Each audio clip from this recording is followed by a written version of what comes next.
Up first this evening. There is no plan. That's the view of business operators in and around Portia Simpson Miller Square in St. Andrew, who say the road construction work continues in a chaotic and obstructive manner. TVJ's Herman Green again visited the area where business operators outlined their new grouses. The traffic changes here in Portia Simpson Miller Square were implemented on September 9, almost 6 weeks ago, and business operators have been complaining about the negative impact it's having on revenue. Now, they say those complaints have apparently fallen on deaf ears because 6 weeks later, they are seeing now new changes which are having a greater negative impact on revenue. This morning we were surprised that we were not able to enter the premises from either of the two directions, and we were stopped by the crane owned by China Harbor and this excavator which was directly in front of our entrance, main entrance. And there was a narrow corridor that was given to us last week, but that has now been blocked off by scaffolding. For Chief Technical Officer at CAC 2000, Colin Roberts, the unannounced changes highlight two major issues.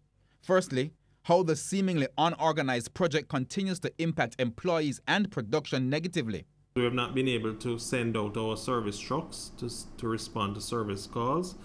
And we have not been able, none of the employees or managers have been able to gain access via the premises via the driveway. So we have all had to park our cars elsewhere and enter the premises on foot.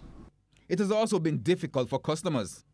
Additionally, since the changes were done without consulting with business operators, Mr. Roberts believes it also shows that the meetings with the National Works Agency, NWA, and China Harbor Engineering Company, CHEC, are pointless.